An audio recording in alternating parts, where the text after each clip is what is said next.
Kerjasama ni sangat penting. Jadi tak mudah rupanya nak buat masjid ni. Ganjaran yang sangat tinggi. Ini buat masjid. Bila sebut masjid, isi rumah Allah. Apa yang penting ialah kita buat perancangan. Aktiviti kemasyarakatan. Kita mesti lakukan.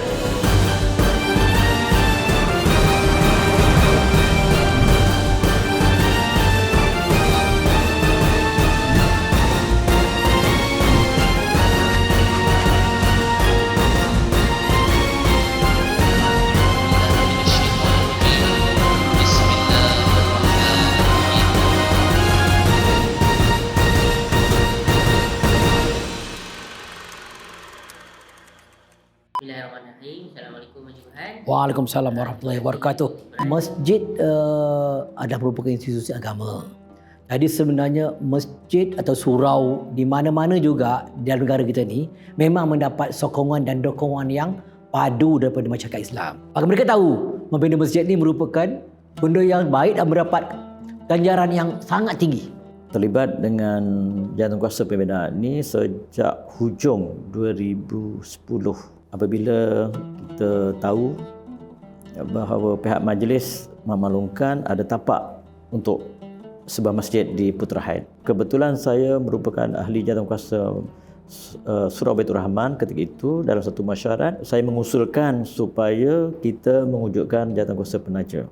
Cuma saya sejak saya pindah ke Putra ini, saya biasalah ketua Islam kita cari mana surau. Di situ saya mengenali kawan-kawan lain untuk saya berbincang-bincang lah tentang masjid kan, dan apa usaha yang patut kita buat lah. Satu hari itu pengerusi Tuan Haji Burhan datang ke restoran tu, borak-borak, lepas tu dia cakap dia nak pelawar saya lah untuk join tim pembinaan masjid Putra Heights ni. So saya pun bincang lah, tanya dia apa direction dan sebagainya. So jadi bila saya dengar idea yang dilontarkan tu, saya rasa macam sesuai dengan apa yang saya harapkan selama ni.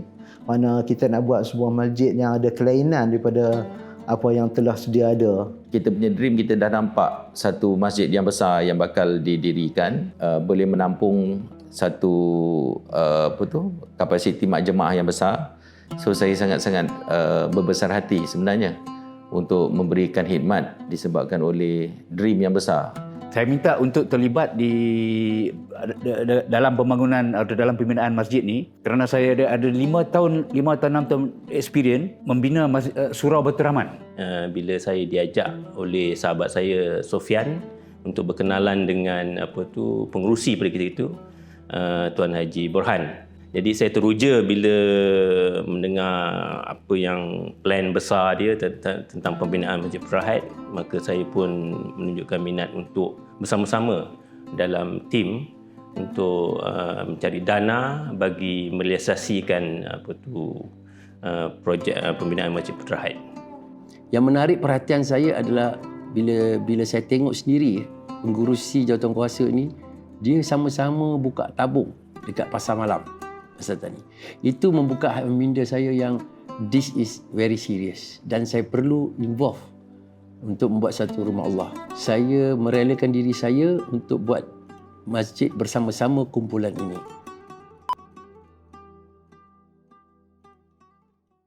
Pertama sekali saya tahu saya kena ada team, dan without the team kita tak boleh nak move on lah. Dari situ pertama yang kami duduk bincang ialah senarai nama. We need the name list. Who is who in Putra Heights? Siapa yang boleh bantu kita untuk mencapai dana ni? Targetnya 45 juta. Sebab nak buat ada hotel lah pada perancangan awal tu. Jadinya dengar dana yang begitu besar, you need a team to do it. Saya dan beberapa orang yang peringkat ni, peringkat awal pembinaan ni meneruskan walaupun orang yang ada tu bertukar ganti. Ada yang syahid tengah jalan, ada yang tak mahu meneruskan. Saya rasa kalau dibilang lah bilangan orang-orang yang saya libat peringkat awal ni ramai. Jadi akhirnya kita bentuk selama 15 orang. 15 orang ni yang mana memberikan komitmen yang sungguh-sungguh ni. 15 orang ni lah yang kita garap untuk meneruskan kerja ni sehinggalah kita siapkan dan kita serahkan bangunan ini kepada orang awam, masyarakat untuk digunakan. Kita memang beroperasi 3 kali sehari. Maknanya kami akan ada breakfast, Lepas asar pun kita ada satu mengetih juga. Malam lepas isyak ada mengetih juga. Yang ini kita ajak karya-karya yang kita nak kenal, nak duduk sama kita. Memang ini kata orang pun buat secara face to face. Tak adalah kata kita buat satu event, jemput siapa nak datang, siapa nak contribute, tidak. Kita zoom in into every individual yang kita rasa boleh bantu kita dalam membina dana. Kita ada director of branding, director of program atau acara, lepas tu kita ada director of corporate corporate financing, fundraising, kerajaan dan sebagainya. So kita dah mula ada cabang-cabang yang berbeza. Dan masing-masing bergerak pada satu hal tuju yang sama. Kita punya same interest, iaitu it's not for us, it's for the masjid. Maknanya baju ni pun kalau ditempah, kita ada baju batik sebenarnya, semua duit sendiri. Tak boleh ambil daripada duit masjid. Itu kita punya, prinsip kita very clear lah. Kita memang datang bekerja amal, dan tak ada satu sen pun kita boleh ambil daripada dana yang disumbangkan kepada masjid. Jadi bila saya masuk kumpulan ini, saya terpegun dengan dia punya line up of people. Because kalau anda nak buat masjid ni, kita nombor satu mesti daripada masyarakat Putra Haig. Kedua, kita perlukan kepakaran mereka masing-masing. Ada satu program dipanggil program brainstorming. Itu kita mula-mula melakukan di Melaka, kata saya. Di Melaka 3 hari 2 malam. That was something yang kita berfikir di luar kotak lah.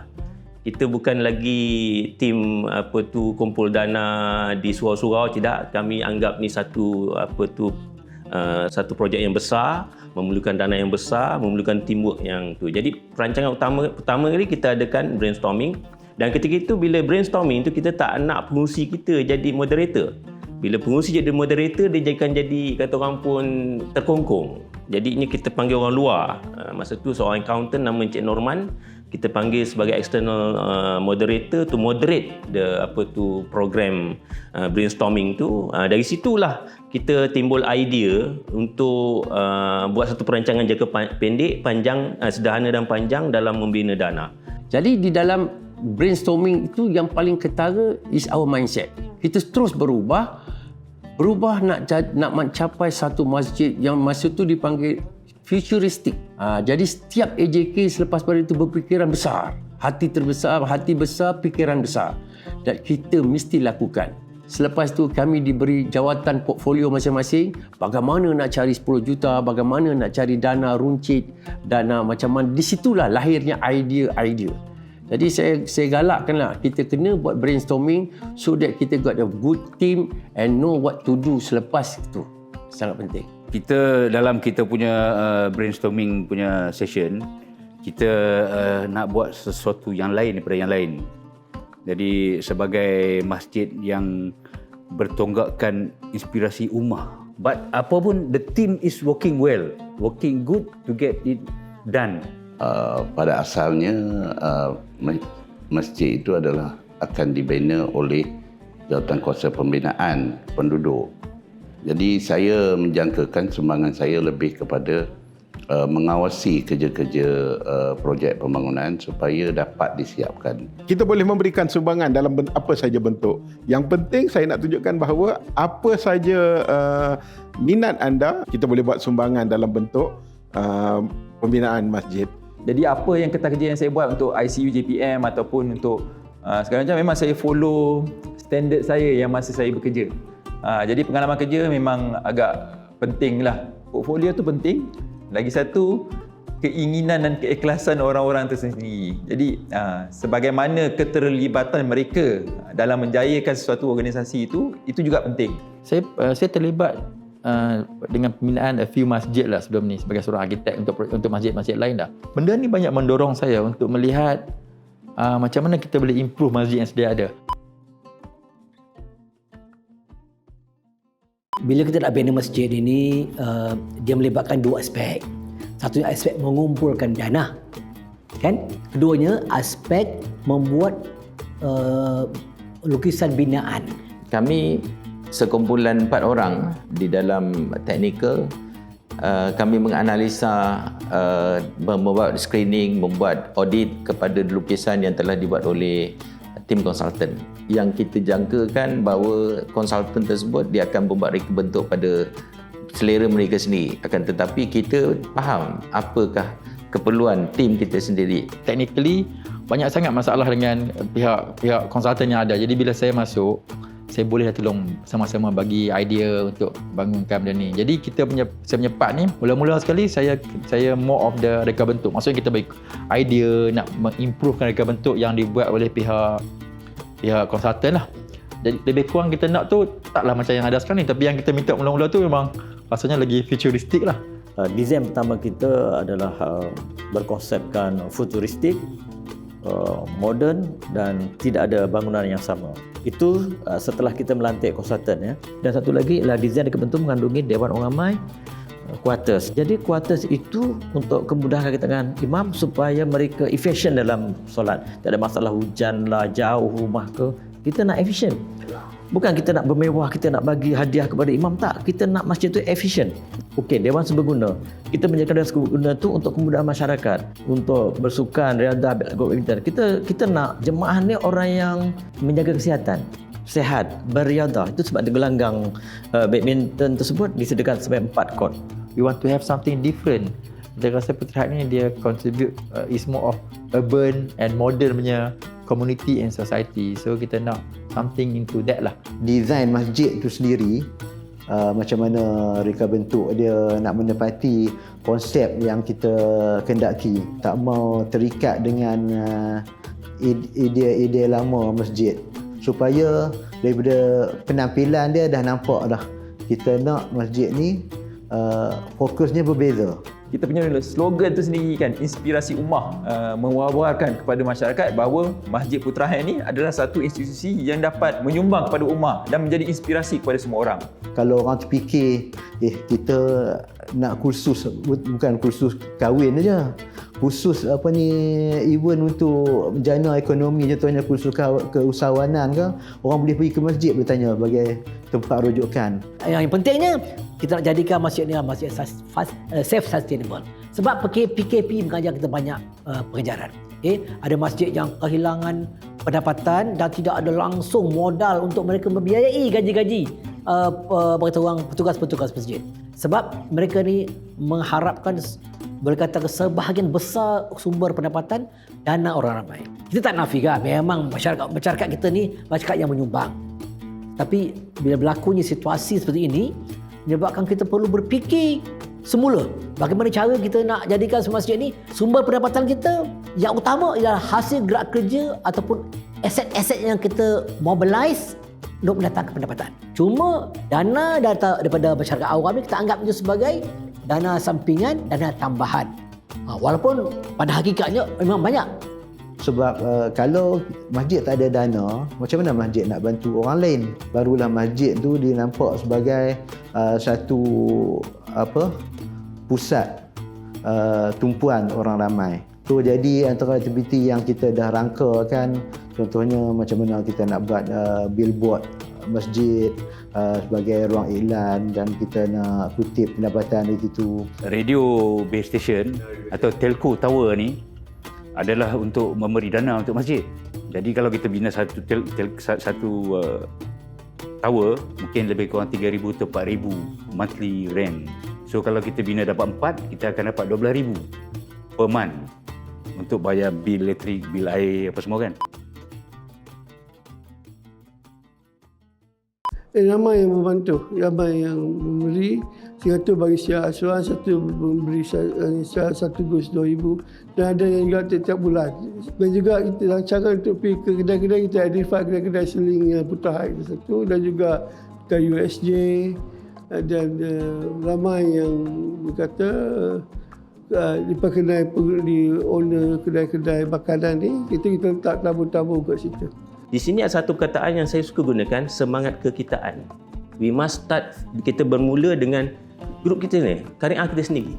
Yang mana dia ada semangat untuk membantu. Apa yang kami minta tolong daripada mereka-mereka ialah membuka pintu. Contohnya seorang tu ialah pengarah urusan, contohnya bank rakyat. Jadi penting bahawa orang dari karya kita bergerak untuk sama-sama buka pintu untuk kita masuk untuk mendapatkan dana-dana tu. Itu ya, saya berterima kasihlah kepada karya-karya yang telah terlibat secara langsung dengan kami selama beberapa tahun untuk membina dana tu. Kita telah pun cuba memohon dana daripada JPM, Jabatan Perdana Menteri, daripada peruntuk SU, SU yang memang dia mempunyai peruntukan, tetapi kita perlu memohon untuk mendapatkan peruntukan tersebut. Apabila kita lihat rakan-rakan kita di Masjid Madaniyah contohnya kan, dapat peruntukan 8 juta. So kita pun orang kata kalau Masjid Madaniyah dapat 8 juta, why not kita? Jadi kita sediakan paper, saya pun turut menyediakan satu kertas permohonan, kertas kerja untuk buat permohonan dengan yang mengandungi gambaran reka bentuk masjid yang telah pun disediakan oleh pihak konsultan. Kita memohon sebanyak 10 juta. Tapi orang kata mungkin pihak SU pun memahami kita ni mungkin lebih berkemampuan. Jadi diberilah 5 juta, cukuplah. Dan kemudian daripada itu kita mohon kepada pihak Sendabi. Akhirnya Sendabi memberi peruntukan 1 juta. Dalam masa yang sama kita minta permohonan kepada kerajaan negeri. Permohonan kita tak diluluskan. 3 kali kita minta. Kalau tak silap saya lah tak dapat. Prioriti masjid lain. Lagipun yang lama lagi. Sebab kalau kita nak dapat, kita dapat kemudian. Itu pun 3-4 tahun akan datang baru masuk list. Itu satu keadaan. Kita dah mohon 3 kali, dah usaha dah semaksimum mungkin. Takkanlah kerajaan negeri tak boleh bagi peruntukan. Ini strategi politik. Jadi di mana kita ni, walaupun kita bukan orang politik, tapi dalam perkara ini kita cuba sentuh tentang politik. Mana peranan orang politik saya kata contohnya peranan politik. Kalau setiap tak membantu kerajaan kerajaan tak membantu, nanti jadi isu politik kan. Itulah pendekatan itu yang kita cuba guna setelah kita menggunakan saluran semua itu tidak beroleh kerana masalah prioriti tadi. Apabila kita punya hubungan baik dengan sesiapa pun, dengan orang yang ada kuasa, bila kita menjaga hubungan baik, kita boleh menyampaikan mesej harapan kita secara walaupun secara personal, tapi benda tu untuk kebaikan umum kan. Akhirnya dapatlah peruntukan 14 juta. Di peringkat kami di MPSJ, di peringkat orang dalam Sendabi, termasuk Datuk Yang di-Pertua, dia bertanya kepada Sendabi, apa sumbangan kamu kepada pembinaan masjid? Jadi majlis telah pun meminta pihak pemaju memberi sumbangan kepada pembinaan masjid. Akhirnya Sendabi memperuntukkan sebanyak 15 juta kepada pihak pembinaan masjid. Dalam masa yang sama, kerajaan negeri melalui Persidangan Dewan Undangan Negeri mengumumkan pemberian 14 juta kepada Masjid Putra Haid. Menjadi dilema kat kita, nak ambil state punya ataupun Sendabi punya. Mereka menyarankan supaya ambil je yang daripada Sendabi. Di pihak kerajaan dia akan menyusul kata. Kita akan bagi juga menyusul kemudian. Masa awal pun kita ada arifan list of corporates. Ada yang berjaya kita dapat duit, ada yang tidak. So then Dato' Zul kata a new approach is needed. So kita buat new approach lah. Di mana those direct approach was done by the corporate team that handling the corporate funding.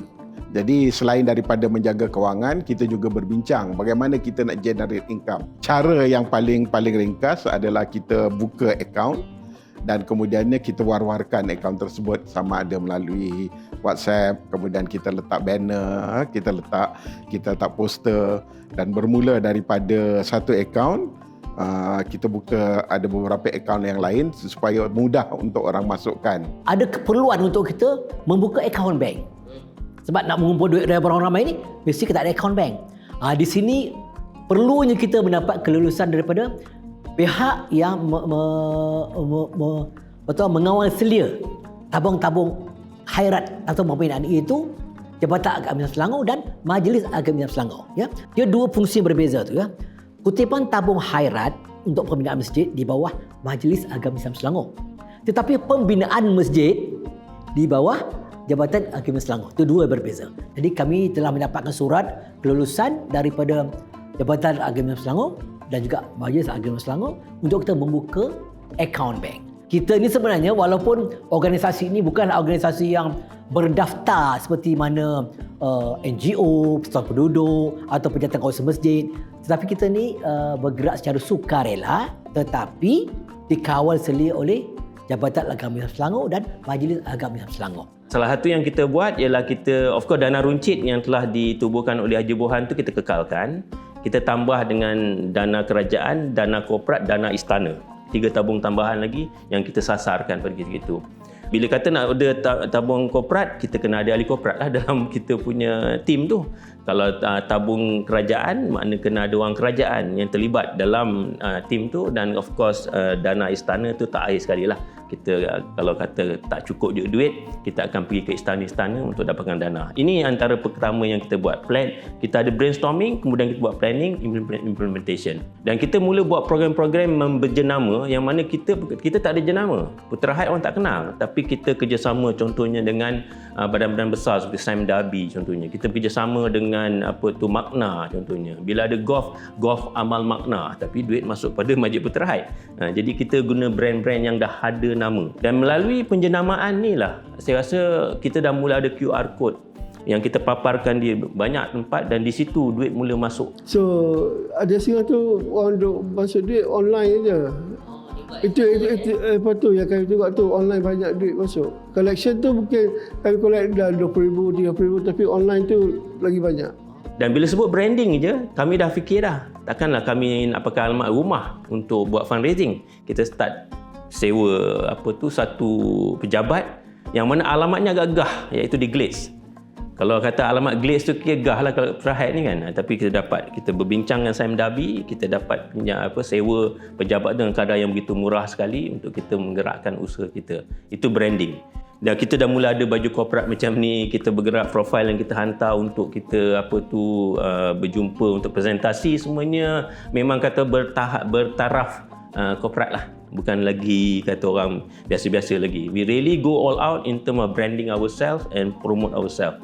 Alhamdulillah kita dapat Ustaz Azhar Idrus datang dan kita dapat buat collection. Dan collection pada malam itu mungkin saya boleh ceritakan, kita dapat 60,000.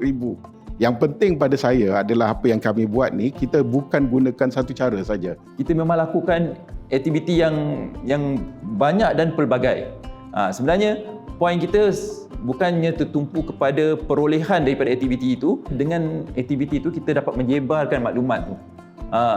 Bila kita sebarkan maklumat, mungkin orang tu tak tergerak pada waktu tu untuk menyumbang, tapi dalam satu jangka masa yang tertentu dia ingat, oh, Masjid Putra Haid ada pernah buat aktiviti ni, saya tahu macam mana nak sumbang. Yang paling saya ingat, first project yang kita buat adalah satu dinner di makan malam ya. Ini lain daripada yang lain lah. Kita panggil makan malam di One City Hotel, One City. Itulah kali pertama saya buat. Kita buat ramai-ramai. Di mana kita buat konsep mana kita jual table. Kita jual table berdasarkan pada position masing-masing kan. Alhamdulillah.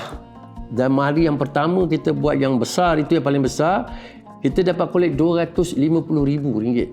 Sambil kita buat dinner tu, kita peruntukkan juga untuk boleh bantu mangsa banjir masa tu di Kelantan dan Terengganu. Kita buat golf amal, kita buat makan malam amal, kita buat fun run. Ada beberapa perkara yang kita buat. Dari segi perbincangan kita membuat unjuran. Kita buat forecasting, kita buat unjuran.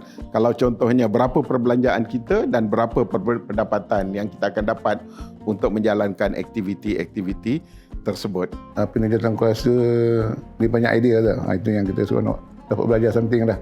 Macam mana kita nak promote dana ni kan, selain daripada cara-cara tradisional, kita jual kopiah, kita jual sijil wakaf kan. Kita nak buat masjid ni, kita kena bayangkan kita ada masjid.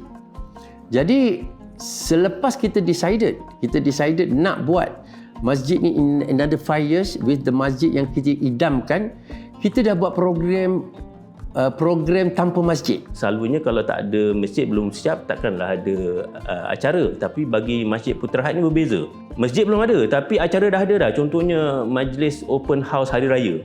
Masjid tak ada tapi open house-nya ada. Kita buat kat taman contohnya. Nak menawan hati tu, you mesti wujudkan semangat kekitaan. Anything to do is about Putra Haid. Kita start jual kepiah. Masjid tak ada, kepiah Masjid Putra Haid dah. Maknanya bila dia orang di surau-surau tu pakai, dia dah ada sikit. Itu dari segi tu. Kedua, sampul-sampul raya. Sampul raya kita semua ada logo Masjid Putra Had, kemudian ada nombor akaun Masjid Putra Had. Ini semua bila dia balik kampung, dia bagi duit raya pada saudara mara dia pun ada dah dia mempromosi. Jadi branding ni sekarang saya tak langsung aja kepiah dengan sampul raya tu sebenarnya main peranan dah. Untuk kita ada self belonging tu. Memang setiap tahun bulan Ramadan biasanya kita akan buat road tour di masjid-masjid dan di surau-surau masjid bersekitar dan surau-surau dalam Putra ini untuk kita memberikan bagi orang progres setakat mana kutipan kita, apa yang berapa kos perbelanjaan yang kita cadangkan, dan di samping itu kita minta supaya masyarakat Islam terutamanya di Putra Had ini menyebarluaskan maklumat-maklumat pembinaan ini supaya benda ni multiplier effect ataupun gandaan itu dapat kita rangkul lah. Inilah penglibatan diri kita. Sebelum pergi jauh, kita kena babitkan masyarakat Putra Had dahulu supaya masyarakat Putra Had tahu yang kita ni nak buat sesuatu projek untuk masyarakat. Masjid ni kita anggap untuk semua orang, bukan untuk umat Islam sahaja, tapi untuk semua orang. That's why kita feel very happy dengan keadaan cara kita bekerja. Kita sebenarnya kita pergi jumpa orang ramai, kita jual idea. Masjid ni nanti siap, kita nak buat macam mana, apa jadi masjid ni. Jadi orang ramai bila dia dengar idea-idea ni, dia bought the idea, dia berminat dengan idea ni. Jadi bila dia berminat dengan idea ni, sebab itulah dia menderma. Ada individu yang non-Muslim yang menyumbang.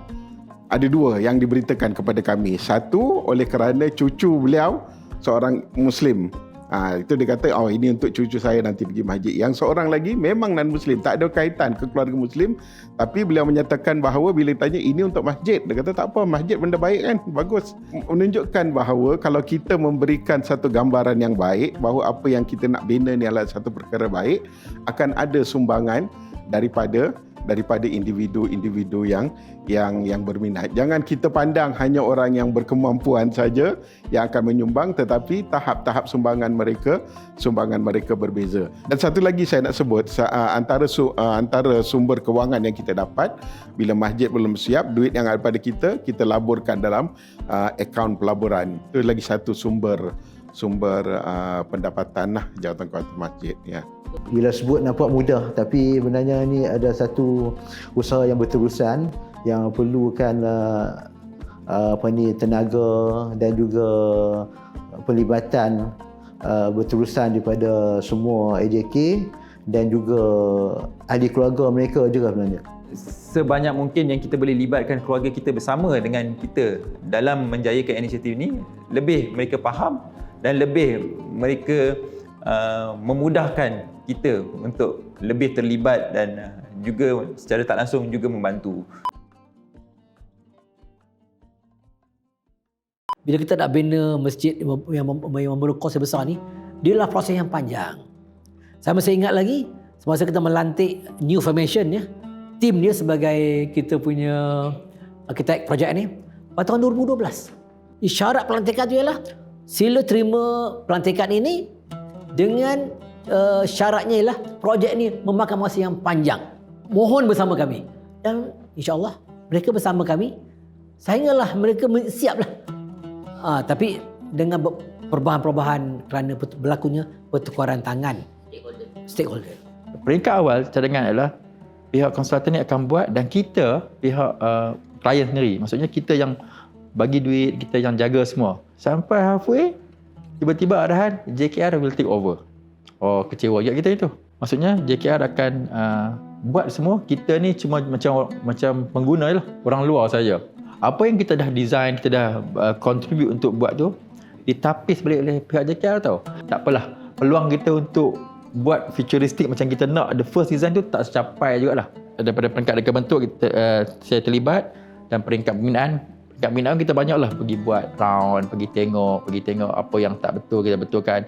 Bukan semua dia ambil pakat, ambil kata-kata kita lah, tapi kita tulis surat semua. Saya nampak ada peningkatan atau penambahbaikan yang dia orang buat. So kita seronok je lah dia terima pakai macam tu kan. Bila kita design tu, kita design for 30 million. design 43 million done by, kita proposal tu done by private contractor. Land adalah jais, masjid adalah belonging to Jabatan Agama Islam, right? So Jabatan Agama Islam ni dia akan follow standard procedure. So when they awarded to JKR punya design ni bukan kata tak bagus, tapi they have a basic punya design. So design tu yang diubah oleh mereka sedikit. Jadi kalau design yang diubah tu mungkin kurang sikit lah. Because contohnya kita nak dia punya panel tu glass aluminium panel yang cantik, memang mahal. Tapi bila didesign oleh JKR ni, dia akan follow dia punya standard ni, mungkin a bit less punya quality macam tu lah. But still okay lah, baseline ni boleh. Bila sampai JK menggunakan standard JK, maka dia reduce cost lah. Jadi jadilah masjid yang ada sekarang. Dari segi material, dari bentuk telah pun di-reduce. Cumanya masih mengekalkan konsep moden tadilah. Walau bagaimanapun, apabila projek itu diambil alih oleh JKR, jadi peranan kita lebih kepada memberi maklum balas sahaja berkenaan dengan progres projek lah, kemajuan projek. Tetapi sepatutnya saya ingin cadangkanlah kalau di masa depan sama ada Majlis Agama Islam atau Jabatan Agama Islam yang bertanggungjawab dalam pembinaan masjid ini sepatutnya beri ruang kepada qari'ah untuk berperanan secara langsung. Kita kena faham dalam sesuatu qari'ah tu ada orang yang mempunyai pengetahuan dan kemahiran yang mungkin lebih baik daripada mereka yang ditugaskan. Sebenarnya perancangan asal kita mahu menyiapkan masjid ini pada tahun 2017. Dan alhamdulillah kita bermulanya pembinaan pada 2017 tu. Jadi kalau dulu tidak ada PKP itu tidak berlaku, kemungkinan awal siap pada tahun 2019, 2020 lah. Jadi mungkin 3 tahun delay sikit. Projek ni daripada masjid saja menjadi masjid ada kelengkapan rumah-rumah imam, kita ada dewan serbaguna. Jadi daripada satu komponen saja menjadi satu kompleks. Akhirnya kita serahkan baki yang agak besar amount ni kepada pihak masjid untuk mereka uruskan. Okey, bila kita memperjuangkan sesuatu kerana Allah ni, cabarannya bukan kecil-kecil. Memang cabaran besar. Pertama, dalam tim tu sendiri. Pertama sekali, macam mana kita nak bergabung dengan beberapa insan-insan lain yang sebenarnya mempunyai motif dan direction yang sama, iaitu nak membina masjid. Dan kita faham bahawa setiap daripada individu tersebut mempunyai kekuatan sendiri. Jadi cabaran yang ada adalah kita kena respect masing-masing punya keupayaan, masing-masing punya kekuatan. So setiap apa yang sahabat-sahabat kita berikan pandangan, kita kena ambil dia sebagai satu benda yang baik. Downtime tu memang ada beberapa ketika yang mana kita antara AJK mungkin ada bertelingkah antara satu sama lain kan. Memang ada downtime begitu, tapi daripada apa pertelingkahan ataupun apa perbalahan dan bercanggah pendapat, kita actually sama-sama akan dapat pelajari daripada situasi tersebut dan kita cuba improve kan, dan kita tahu untuk keadaan yang seterusnya bagaimana kita patut handle dengan yang lebih baik. At the end of the day, kita sama-sama kembali ke asal. Tak adalah sampai berbeza pendapat sehingga untuk memecah belah ke, tak ada. Jadi itu satu bagi saya cabaran. Bila kita masjid ini berlain dari konsep masjid tradisi, konsep tradisi ni tentulah ada orang kata-kata sinis, macam stadium lah katanya, macam kapal layar lah katanya. Dan saya selalu beritahu pada tim kita, antara kita cara untuk mengatasi isu ni ialah kita cuma handle perkara-perkara yang within our control. Yang beyond our control ni kita tak boleh handle dah. Apa orang nak kata kita boleh control. Kenapa nak membazir? Itulah dia. So, you cannot please everybody. Kita tak boleh nak bagi orang semua gembira. Dia memerlukan ketahanan mental lah. Dan satu yang kita kena ingatkan bahawa apa yang kita buat ni adalah untuk mendapatkan redha Allah, ganjaran kan. Every time kita frust dengan apa yang kita tak dapat achieve tu, people like our leader lah, Ibrahim and Dato' and maybe few of yang kita ni, dia orang datang, look, kita buat ni kerana Allah.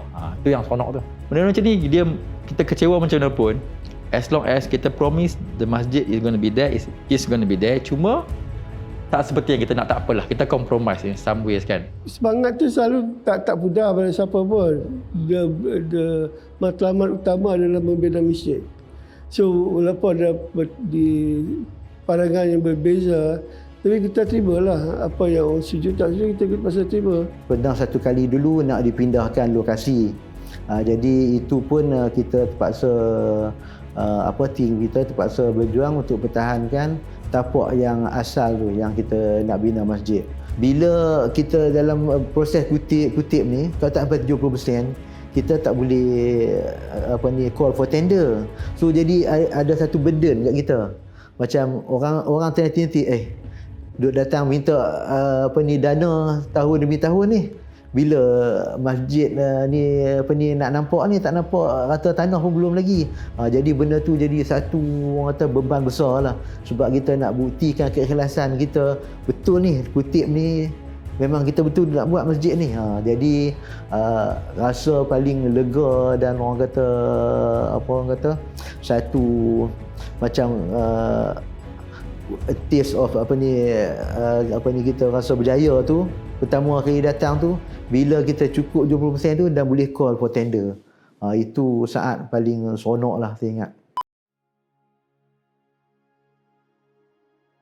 Bila kita ada niat dan iltizam nak membina satu projek besar, pihak agama lah, sekolah ke, ataupun masjid ke, ataupun surau ke, yang pertamanya kita mesti semak diri kita ni, bila kita nak buat tu, jangan angat-angat ayam. Itu penting ya. Maksudnya berikan komitmen kita sehingga siap. Walaupun apa cabaran yang akan mendatang lah. Okay? Cabaran akan ada di mana-mana. Pihak yang mengkritik, pihak yang ni akan ada. Tetapi untuk menggerakkan betul-betul tu, payah. Ada mana-mana pihak yang berhasrat untuk membina masjid, surau yang memerlukan belanja yang besar tu, tubuh jawatankuasa, dan jawatankuasa itu mestilah disertai orang, ada beberapa orang ya yang betul committed lah. Maksudnya apa pun berlaku, mereka tetap akan meneruskan usaha ni. Itu saya rasa perlulah. Kalau tidak, kalau organisasi ini bertukar-tukar dan ketuanya bertukar, itu akan menyebabkan projek ni biasanya terbengkalai tengah jalan ataupun tak menjadilah. You mesti berlapang dada. Berlapang dada maksudnya ialah apa yang you nak tak semesti you dapat. Okey, pertama. You nak orang bagi dana, you tak dapat dana yang you kendaki. You nak masjid tu jadi macam mana, you tak dapat apa yang you nak. Kena berlapang dada. Unit cohesive group, kumpulan yang boleh sama-sama berganding bahu, membantu dan memajukan ni. Yang mustahak tu yang pemimpin dia tu, leader tu yang nak mengembali tenaga dan pendapat semua. So kita dapat konsensus, itu yang mustahak. Sebenarnya langkah pertama tu jangan takut. Walau macam mana kekurangan yang kita ada, kan? Selalunya kita ada dalam kita ni kerisauan yang mana kita tak dapat menyumbang, jadi kita harus lepasi ketakutan tu supaya kita dapat masuk dan mempelajari benda baru. Kalau kita mempunyai niat yang ikhlas, insya-Allah Allah akan bantu kita lah. Saya galakkan setiap jawatankuasa tu kalau nak buat masjid, mesti ada misi dulu. Apakah misi kita, tujuan kita, bila kita nak capai, semua itu ada. Jika nak mudahkan lagi, kita kenalah bekerjasama dengan kita punya authority khas macam Jabatan Agama Islam. Kita macam JAIS, Jabatan Agama Islam Selangor. Kita bekerjasama dengan Majlis Perbandaran. Kita bekerjasama dengan ahli majlis. Kita berkawan dengan ketua-ketua komuniti supaya kerja kita mudah dan kerja kita diketahui umum. It's a community project, bukan kita. Ada orang dilahirkan sekadar untuk mengumpul dana dan membina masjid. Ada orang dilahirkan untuk menguruskan masjid. Pada anak cucu saya dan semua anak cucu yang berada di Peterahad, saya berharap apa saja yang Tok Nenek anda buat pada hari ini ialah untuk anda perjuangkan seterusnya. We have left you with an asset bernilai 45 juta lebih. Lebih kalau masuk tanah mungkin lebih dari itu. So, value apa yang Tok Nenek dah buat ni untuk pengisian pula. Pengisian yang boleh mendatangkan faedah, manfaat bagi diri anda dan semua. Tak kira Islam ataupun bukan Islam. Jadi kita nak tunjukkan identiti masjid ni sebenarnya dia terbuka kepada siapa saja kan. Dan dengan cara ini dia sebagai satu dakwah yang mana pada waktu zaman sekarang ni agak berkurang. Para Qariah idam-idamkan adalah satu masjid yang bukan secara duduknya dekat hanya Putra Heights. Dia adalah satu inspirasi ummah.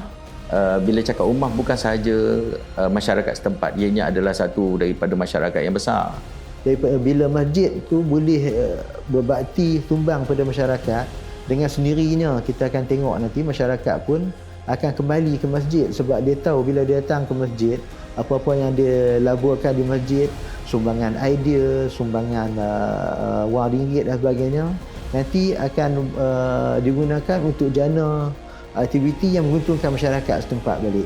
Bagi saya, harapan saya supaya masjid ini kekal sebagai sebuah mercu tanda dan pusat rujukan terutama dalam hal-hal ilmu agama bagi warga Putra Heights. Pesan saya, ini rumah Allah. Kita jaga dah dia. Kita jaga Allah, Allah akan jaga kita. Jadi masjid ni bukan untuk diri kita saja, untuk generasi yang akan datang. Masjid Putra Heights ni misalnya, masjid kita. Maknanya, marilah sama-sama kita imarahkan kerana itu adalah usaha kita. Dan kita sama-sama berjuang untuk membinanya. Jangan tinggal ke masjid ni, imarahkan, kita sokong bersama-sama. Sayangi masjid kita, di samping kita juga bantu dan imarahkan surau-surau yang ada di sekitarnya.